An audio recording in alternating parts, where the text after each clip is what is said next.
Hi, this is Randy Finney with Right Side of the Chart, and today is Tuesday, January 4th, 2022. What I'm going to do in this video is a strictly long-term view of the Nasdaq 100, and we're going to go through about, I think it's the top 25 holdings. So we'll go through one quarter of the holdings. It's not going to be as long as it sounds, this video. I'm only going to look at those on the weekly chart, and we're only going to look at just a handful of monthly time frames. So before I get in there, I just want to, since I'm doing the video, quick update. I got that post out to you guys this morning for those of you that are short coffee from back here around the divergent high or the breakdown here. Notice this. This morning, a bullish falling wedge as we approached effectively hit. We reversed just shy of it, but that 2.18 support right there, first target, and then again set up that bullish falling wedge I got out to you and popped. So it's up about 5%. So hopefully, if you're in JO, the coffee ETN, or KC, you got that post and you were able to stop out or reverse and go long. That's a bullish falling wedge. So where's it going to go? Probably come here and back test that trend line at least, and maybe then ultimately break that level and go down to that next target there. So either way, that we'll consider that one stopped out because the wedge popped, and there it is. There's a great example of a technical analysis, one of my favorite patterns on the long side, bullish falling wedge. And if you're short, you need to take heed to the positive, aka bullish divergences, just like these negative divergences up here were the catalyst for that drop. All right, let's move on. Let's get into the good stuff. All right, we're going to again look at longer term charts, and I'm going to start out here with the monthly time frame. We'll only look at a few monthlies. This is QQQ, the Nasdaq 100 tracking ETF, and what I've done here on this particular chart, if I'm going to just zoom this here right about to there, I've gone over the periods where the PPO histogram, it's a super simple but highly effective trend indicator, and there's many others that I use with it, by the way. It's not a standalone, it's not a timing indicator or a standalone buy-sell indicator. Again, it should be used in conjunction with other analysis. Okay, so let me park the RSI here for just a second and just focus on the PPO down below. And again, I show you all instances. That's what I've done here. There's a tiny little blip there. PPO was headed lower and made a crossover. Again, the histogram will show you when the two lines cross. This is your PPO indicator here, similar to MACD, but in my opinion, much more effective on long-term time frames or any securities with a fairly large price differential between the highs and the low on the chart. In other words, back in the 90s, QQQ was about 10 bucks a share. Now it's about 400 a share. That's a large price differential, and I find that the MACD sort of gets flattened out in those instances. You can pick up the turns a little better on its close cousin, the PPO. So there it is, one little crossover. It's a blip. It wasn't much, but guess what?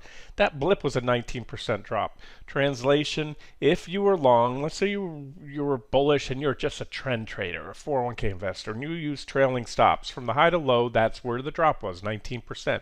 A trailing stop of 10%, which is fairly large, 12, 15 would have stopped you out. So again, it's something to take note, and each and every one is shown. 20% drop associated with that bearish PPO crossover where the histogram went red, 29%, 84%.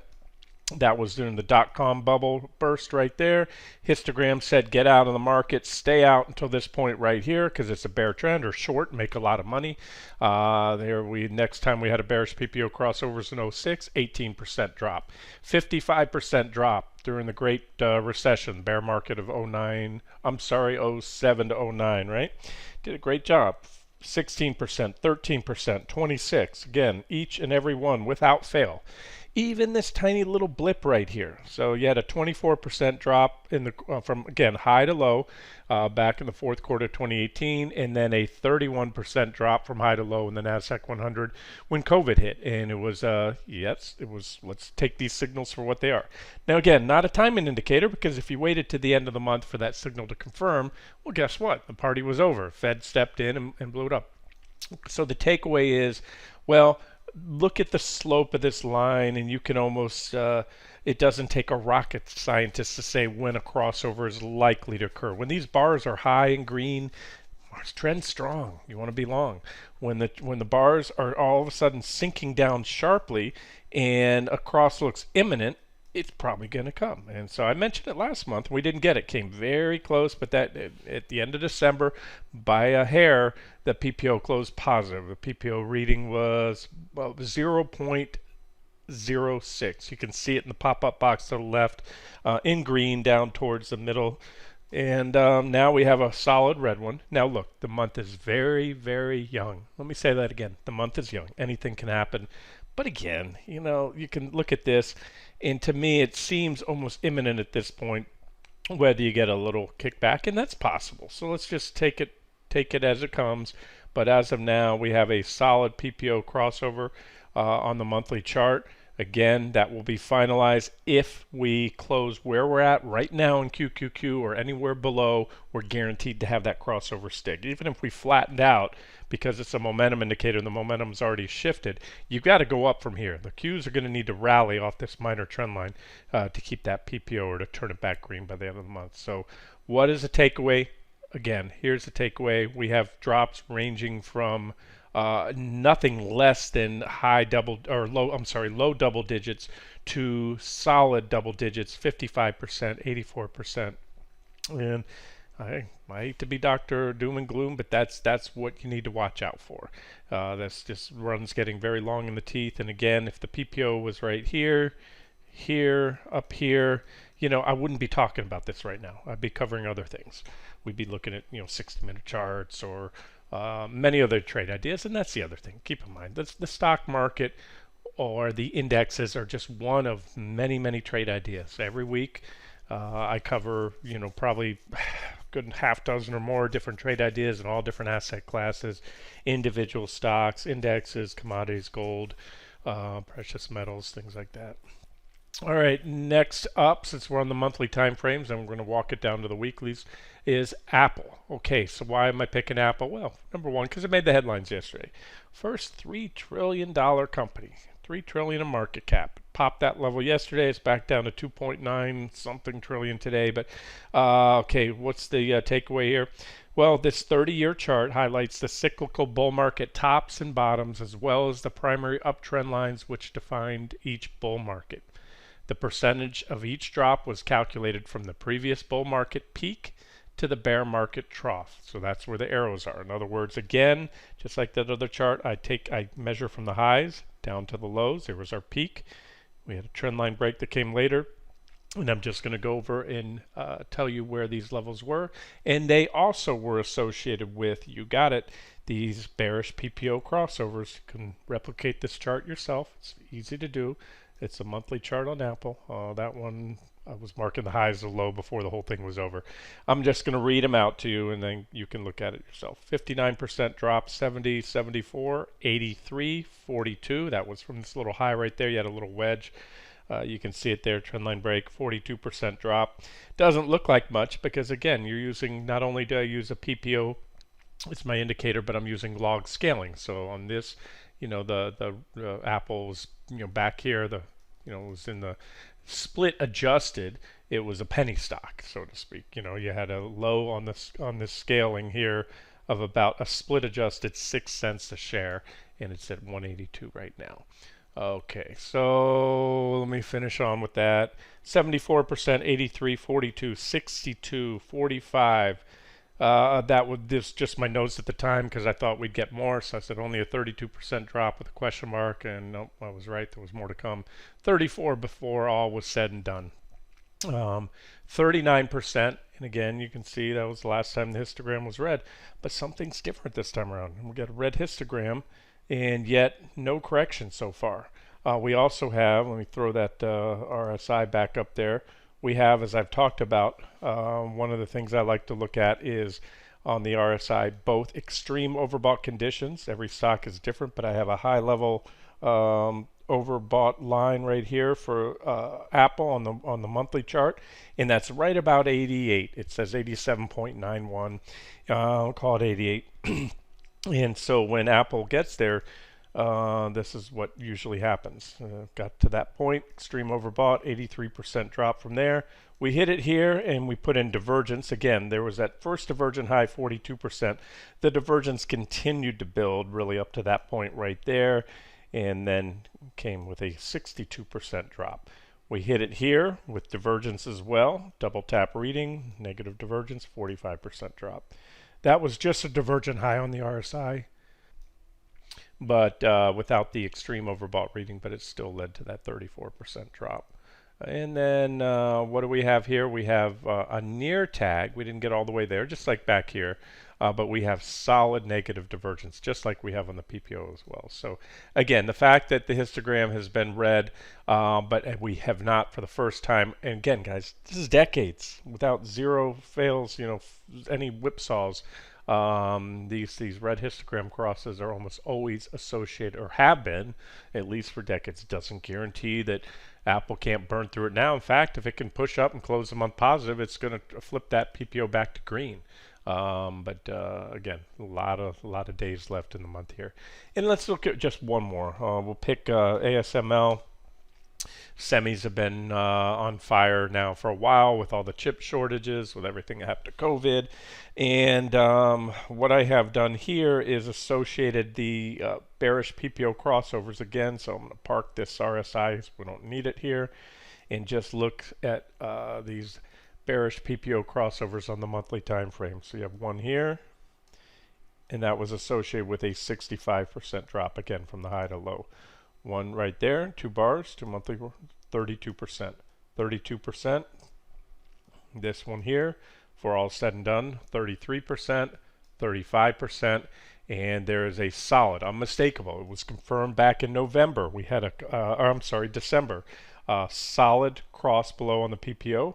And right now we're that PPO histogram is even more into the negative territory, and so far only a 21% drop. So again, we go back for decades here, and you can see these drops have ranged nothing less. Never has this stock ever had a bearish PPO crossover going back at least 15, 20 years or more. Probably go back the whole history of it, and not seeing the stock at least cut by a third in market cap, meaning a third of the value lost. That was the minimum, and the max was 2/3 of the value lost. So you decide, is this it? 21% with this histogram, solid, confirmed bearish crossover. Well, again, you can decide. Where's it going? Most likely come in here. A lot of times during a correction, when you get away from a primary uptrend line, that's where you come back and visit. And to hit that level from where we're at now, depending on when it comes in, be about a 50% drop. And I think that's quite reasonable. So 394. I mean, again, I'm just picking this as one of many examples. I could sit here all day. You guys know me. I can talk when it comes to the stock market and these things. I love this stuff. But that would be a likely target sometime this year or next. And the other takeaway too is stocks tend to fall a lot faster than they rise. You're going to see that here. We're going to now jump over to the weekly charts. Let me reload QQQ. Let me flip to a weekly time frame, and I'm going to go through each of the components here. This is my QQQ weekly. What stands out here? Solid negative divergence. And we hit on the weekly, I have 82. You probably can't make it out here. Here, I'll clean it up for you, make it brighter. 82 really is the magic number on the weekly that seems to do the trick. What I mean by do the trick? Well, when you get to that level, you usually correct. So last time we hit it was right before COVID hit. Again, everybody, I'm sure a lot of people out there, if you're not familiar with technical analysis, will say, oh, COVID was a complete black swan, one-off. Markets would have kept going if it didn't hit. No, everything was priced in. I've gone over this many times. A correction was priced in.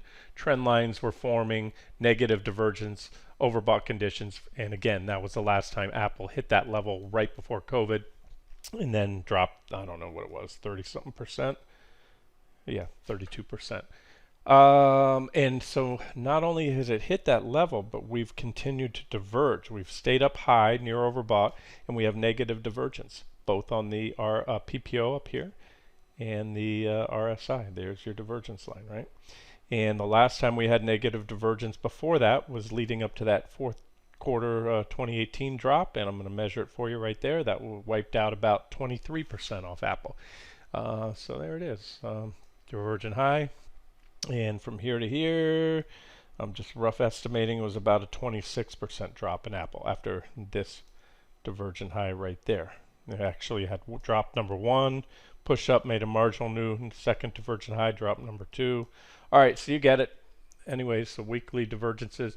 Where are the Qs likely to go? Well, I've shared you my targets many times, especially on the daily time frame. At minimum, 342-ish right there. But each and every one of these are potential targets, especially based on what I'm seeing on those monthly and these weekly charts. I think we'll work our way back down to these primary uptrend lines here over time, and that's going to be about a 40 something percent drop in the Qs. All right, let's move on. We'll go a little faster. Apple here, weekly chart. A lot to look at. What am I looking at here with these lines? These might have been cycle lines. I'm trying to recall. Oh no, I put stock split lines. That's what those were. Those are the stock splits in Apple. But the common theme here is big divergence, overbought. Right here, 83.10 is about the magic number for Apple. Seems to do the trick on the RSI when you get that overbought. There's usually a correction. Hit it again, negative divergence. So I really like to see overbought. A lot of times it's one and done, meaning you get that extreme overbought condition and you have a correction or at least some consolidation where the stock stalls out for a few months. But even better and more common to see negative divergence. You see an extreme overbought reading followed by a lower overbought reading, and that is the definition of negative divergence. Lower lows on the indicators, higher high on prices, 42% drop, 62%, 26, 15, 16, 45, 32, 34, 39, 35, 21, and nothing. We're at all-time highs, just popped an all-time high yesterday, hit that $3 trillion market cap, brings out the cheerleaders on CNBC. And the retail crowd, fear of missing out, jumps in, but right when we're setting up for the first and biggest divergent high since this 39% drop back here in late the fourth quarter of 2018 into early 2019. So where does Apple go? Well, hasn't checked this trend line in a long time. You got a primary uptrend line right there on the weekly, and to get there, again, depending on when we get there, you're talking stock could get cut in half. And again, that's an aggressive, very longer term target. I don't know if it'll get there or not. All I can tell you is that every indicator that I have, every chart that I look at, every time frame tells me not a correction, but a big drop is coming in the markets. Again, it's what I'm going over this. That's why I spend all the time doing these videos. Microsoft. Well, let me just quickly show you the key levels. Uptrend line, larger primary uptrend line, which is a potential longer term target. Big support down here at 228.81. My minimum target, if and when this trend line breaks. In that alone itself, that minimum target's a 32% drop. So you can see what the charts are saying is likely. And again, I talked about it here, negative divergence. I'm sure I was talking about this back then in 2020. And COVID hit, and yeah, we got a 16 or so percent drop off that divergent high. So again, that would have stopped out most traders or put a lot of money in your pocket if you were short. There was a drop before that, and again, we have these divergences from that point have only grown larger, much larger. Same divergences or same starting point, just larger divergences. And now with a nice clean trend line as well, more well-defined trend line. And just the scope of these divergences, how large they are, multi-year, almost 2-year divergences, would indicate and tell us that we're probably going to have a drop of that magnitude when we finally have a solid trend reversal. GOGL, again, I'm just going to hit salient points. Negative divergence right here. Extreme overbought. That magic number is about 80 right there. It seems to be the overbought ceiling on Alphabet. We hit it here, and you can go over and do your own measurements. That was a drop of about 14%. But you can see what happens when we get there. We hit it here, correction, and that's months right there. You can see I'm on a weekly chart. So when you look at this, the how long that correction lasted, that was at least 3 or 4 months right there. And again, coming off that simple tag, and then we put in negative divergence because we diverged, hit that level again, another correction. We kept the divergence going, and finally the bigger correction set in. It was a drop of about 25%. And again, I'm picking, by the way, I'm picking the strongest companies. I've already gone over this. There's been tremendous breadth deterioration. You look at the bottom tier of the Nasdaq 100, and those stocks are well off their highs. Many of them in their own bear markets down well over 20% right now. So I'm showing you the creme de la creme in the strongest bull market in history. So these corrections, you might say, well, yeah, why even bother? Look at this trend. You want to be in this. It's going to keep doing that. No, if and when these big divergences finally play out for more than just a correction, and we enter the next bear market, then the downside potential is a lot higher than these, 20-30% readings, especially in the smaller stocks as well. We might not see Alphabet fall 50%, but it's certainly possible. All I asked you to do is go back 100 years. Look at market leaders. Alphabet wasn't around 50 years ago, 30 years ago, but you can look at the leading stocks at the time and see what happened to them during bear markets. Amazon, here's your primary long-term uptrend line. Again, we're looking at a weekly chart, and that's just a likely target to see the stock come in and hit that. I might have to tweak that a little bit. It might look like this. Yeah, that's actually where that line should be. Oh no, I had it off the all-time lows back here, but I'm gonna right now I want to add a secondary trend line. I want to come off that low back from 2008 and come in and hit that. I like this trend line as well. Why do I like that? Well, you have the 2008 major reaction low.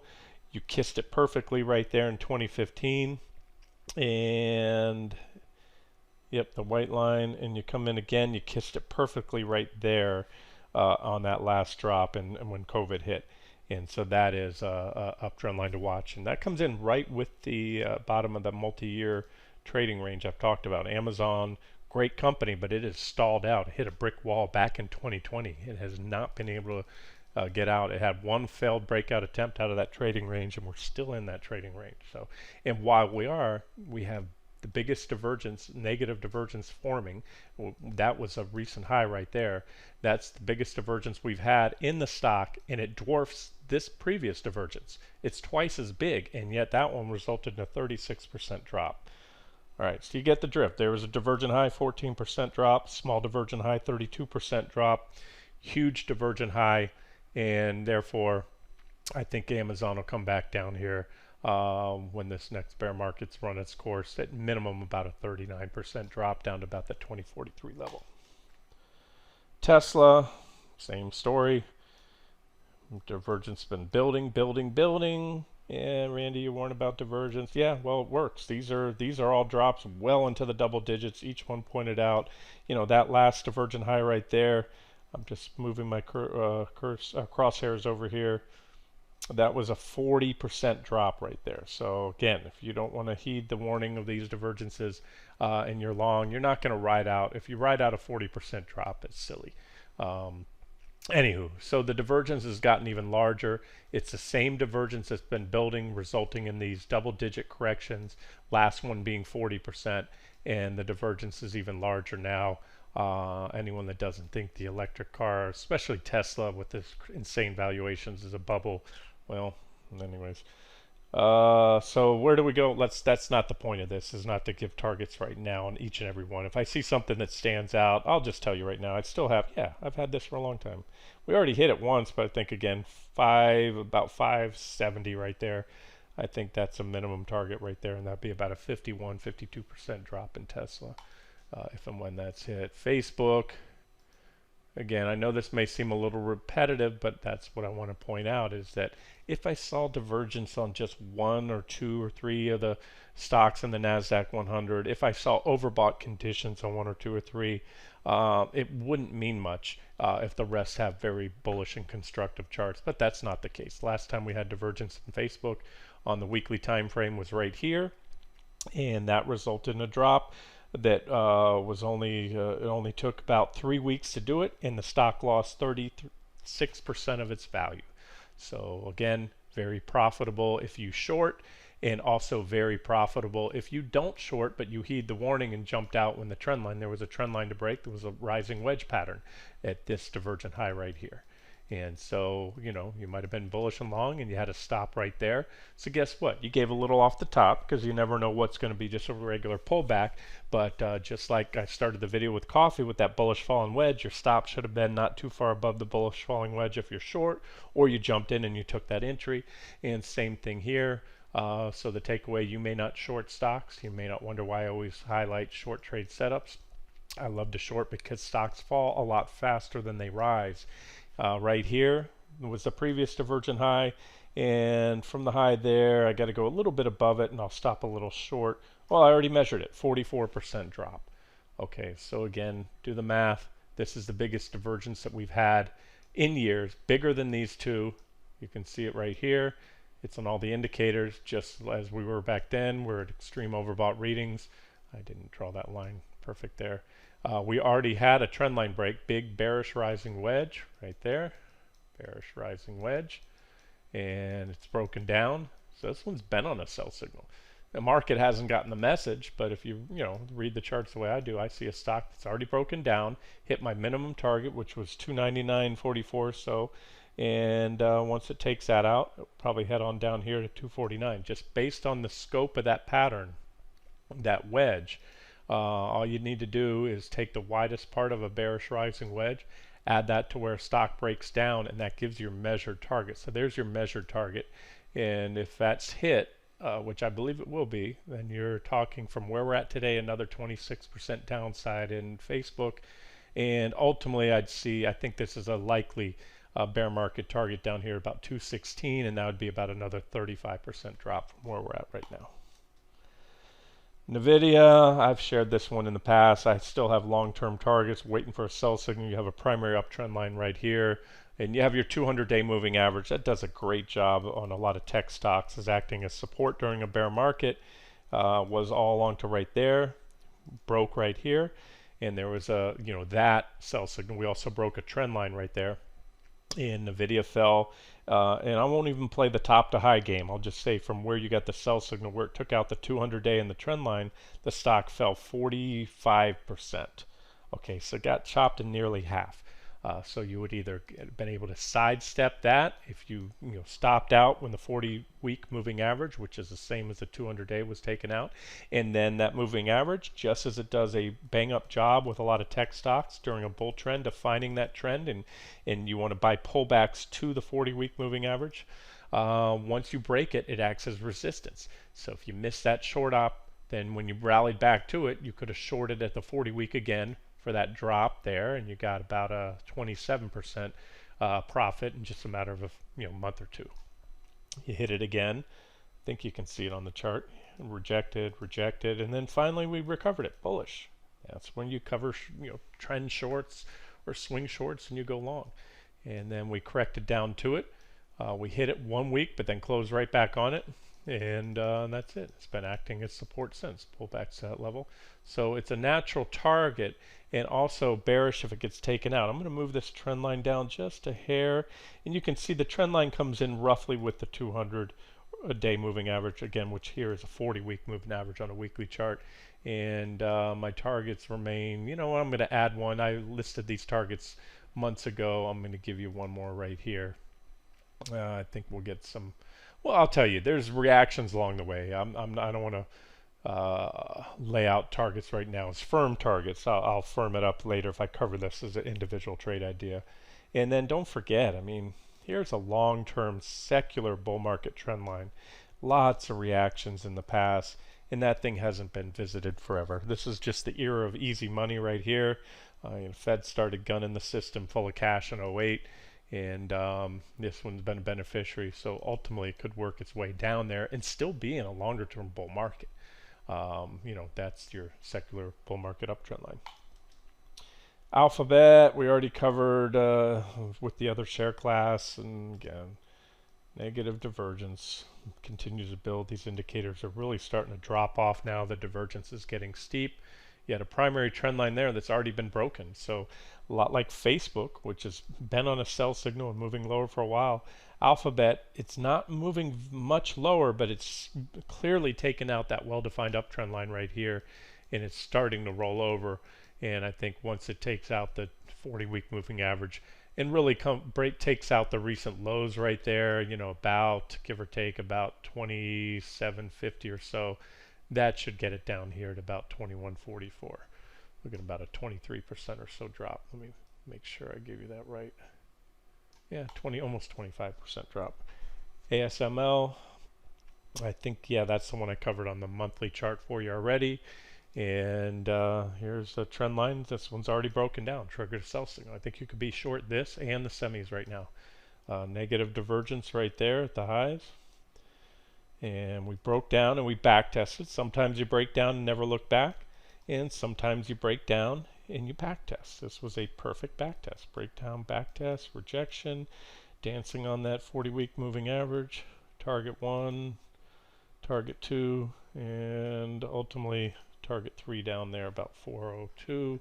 Maybe even this uptrend line. They probably will come in together if and when we get there. It all depends on how this plays out. If 6 months from now the markets continue to make new highs, and I'm talking about this stuff, as long as everything I'm pointing out here, divergences and everything like that are still intact, I may be highlighting this stock and highlighting these downside targets at higher levels. Again, based on the monthly indicators and everything that I've just covered here and elsewhere and breadth deterioration, I don't think we have 6 months to go. Anything's possible, but I think we're very close to the top. And with the Fed almost certain to raise rates this year, yeah, time to start looking at shorts or at least raising stops on your long trades. Broadcom, another big semiconductor, negative divergence right there. Last divergent high was right here. If you didn't heed that divergence and you were long, you lost 52% of your money, more than half of it, in a matter of just a few weeks there. So again, divergences don't always play out, but much more often than not, they do. There was a little divergent high, followed by about a 36% drop. There was a little divergent high there, followed by roughly a 35%, 36% drop. Adobe's already broken down. I have it on a sell signal. It's going lower, primary uptrend line right there. We're at my first target now. We already hit it, 553.34 on the weekly. 425.60 is my next target, and the trend line, they come in together. That gives me another downside of about 21% on Adobe. That's what it looks like on the daily chart. See, we had a lot of these stocks put in these divergent highs recently, broke down back tests, and it's been moving lower. So let me get back to the weekly and we'll wrap this up. I only have a few more to go. Let's see, next one up is Cisco. Okay, it's getting redundant now. I think you get the point. Big divergence, little divergent high there, but really this divergence has been building now for over a couple years actually in Cisco. And like so many stocks, yeah, it's trading at all-time highs. It's a resilient market, but a marginal high. And I always say that breakouts that occur with negative divergence have a much higher rate of failing than breakouts that do not have the divergence when they occur. Netflix, we need to take out this trend line. Been building divergence for a long time. Tells me a big drop's coming. Minimum swing target 387.40. That means Netflix has, well, let me give you a line right here. There's some price support there as well. So from about 564, once it cracks that, it'll have taken out the trend line. Let me just measure from where we're at today. That's going to be about a 34% drop. That's a minimum target at Netflix. Costco, weekly chart.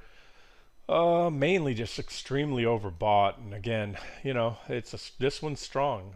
I think they've got a great business model. I'm a big fan of Costco. Spent a lot of money there, probably too much money. Big drop back there last time we got that overbought. We're at that extreme overbought reading right there. Again, one of the better looking ones. I don't think it's going to fall as much as the rest, but it's going to get taken down with the herd when the momentum changes.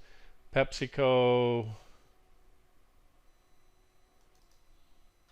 You can see the divergence, big divergence building. Last time we had divergence comparable to this right here was back here, and that was that drop Took PepsiCo down from about $1.25 a share, $1.22, all the way down to about 96.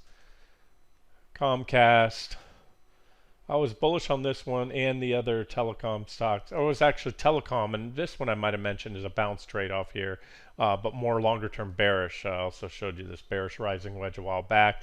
There's an example of stock that broke out, and it's back testing that previous breakout to highs, new highs right there. Bearish rising wedge broke. Looks to me like the first leg down with more to come, and one of the better looking ones. Like I said, big tech. It has a lot of hair in it, hot air in it. I'm sorry. It's big tech and semis and some of the other ones that I covered that have, the downside potential of 20, 30% or more. PayPal, here's another example. Like a lot of stocks that put in these divergent highs.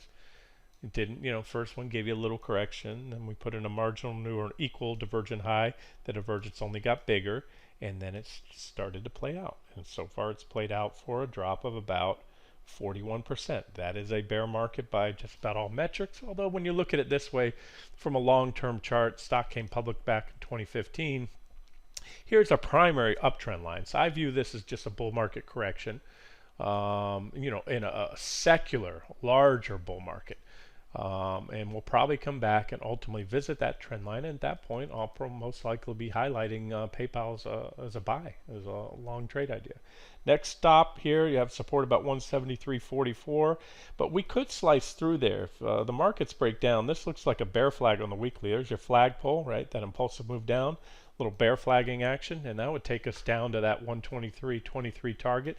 I think we'd overshoot the trend line by a bit and then snap back on it and park on it, and that might be an objective long interest. Or if it gets to 123, let's say 124, 125. You don't want to try to squeeze out the last penny of the drop, but it meshes nice. It measures out. There's the measured target. You take the length of a flagpole down to the bottom of the flag, add it to the top of the flag before it breaks down, gives you a measured target. I can just eyeball it and tell you that's going to come in with my 123, 23-ish target.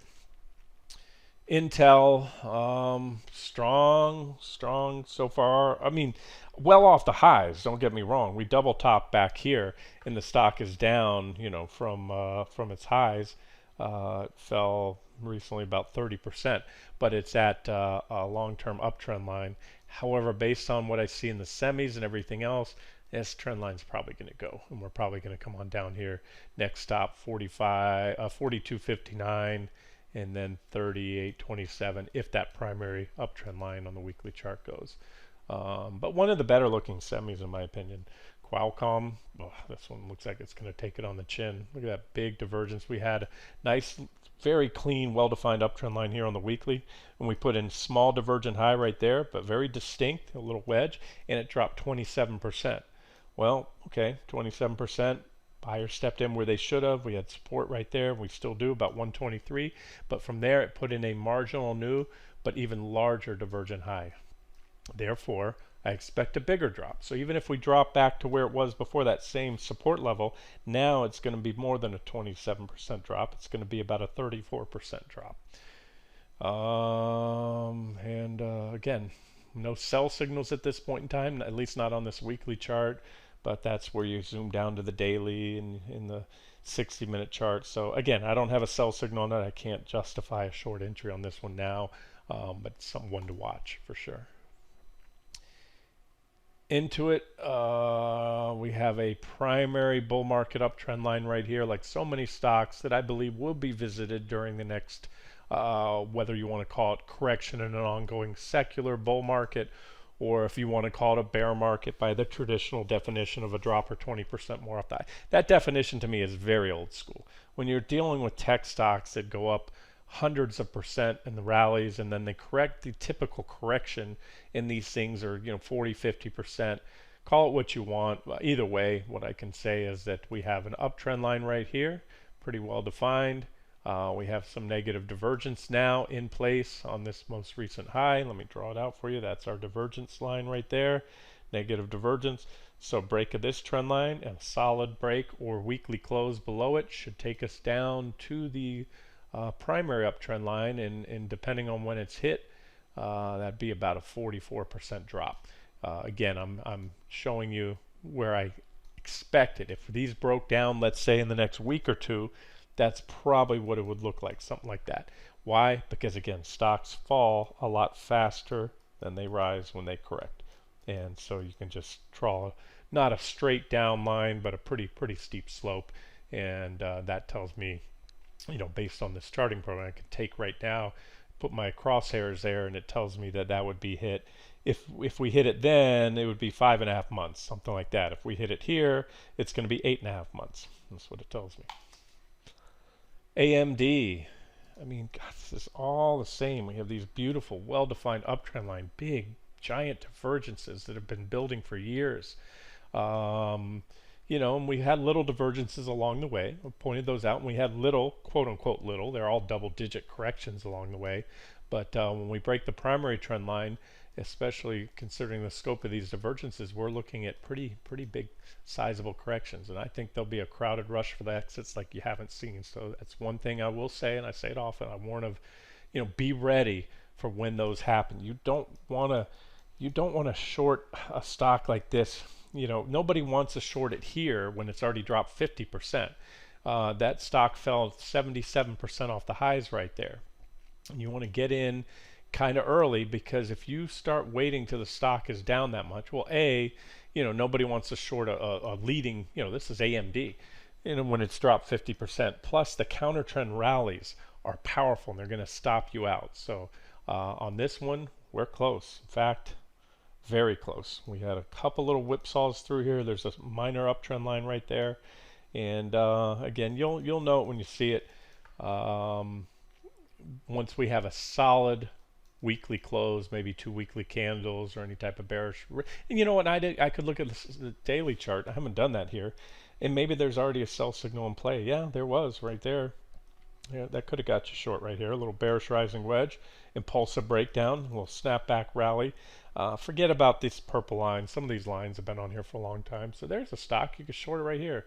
Put a stop below that recent high right there, and maybe you get stopped out. No big deal. You get back into it the next time you get a sell signal. It's not one of my favorites, but there's my divergence right there. Divergence line extended, and extreme overbought reading. Or you can wait also for a break of this recent low. We take that out. That's probably going to take you down there, and then a break of the trend line, and that should be all she wrote once, if and when this uptrend line goes. All right, back to the weekly, or this video is going to go forever. I promised it wouldn't be too long. Texas Instruments, again, another big semi right there. Big divergence building on that one. T-Mobile, TMUS, this is one I highlighted recently as a bounce trade, and it did. You don't see it here on the weekly, but we got, I think it was 7% or so. But again, the longer term chart, pretty bearish with that big divergence forming there. And there's a primary uptrend line, or a long-term uptrend line. It broke, and you're going to see more downside in T-Mobile. Honeywell, there's your divergence. And I think it comes down to 183.41 right there, minimum. Applied Materials, that's a big chip maker. All right, so what I've done with this one, and we're going to wrap it up here. All right, we're at the 43-minute mark, last one. So what do you see on this chart? Divergent high, divergent high, divergent high. Oops, divergent high, right? It's a weekly chart. You also see, in this case, a fairly well-defined uptrend line gives you the divergence right there, bearish rising wedge. There's your divergence right there, nice clean uptrend line. That divergence got even bigger. We had, the first time we had a divergent high, from high to low, this one fell 46% in 6 months. So now I'm giving you the time frame here as well. Next time around, divergent high, it dropped 54% in 9.4 months. And then that divergence got even larger here. We fell 47% in just 1.2 months. And here we are with the next divergent high, and we're at all-time highs. So there's a correction coming. Here's my target right there, 56% drop. And again, hard to say when it'll be. Probably take about, let's just say, 6 months to get there. All right, let's wrap it up here. So we just went through 25, the top quarter, 25 of the largest holdings in the Nasdaq 100, and not a darn one of them says anything different to me. They all have these overbought, extreme overbought conditions. negative divergences, and the charts to me are projecting drops from where we're at today. And again, that can change. We go up. If I say a stock, my target is, let's say on this one, 56%, and we go up another 10%, well, guess what? Now my target's 66%. Unless things change, unless something crazy happens that I haven't seen. I've seen divergences get burned through, but we take out the divergences, uh, and the charts change, then you know what? That's a potential target that wasn't never hit. And again, we might not even have a sell signal on that one to begin with right now anyway. So, all right, we're going to wrap it up here. Get the video out to you guys. This has been Randy Finney with Right Side of the Chart. Have a great day.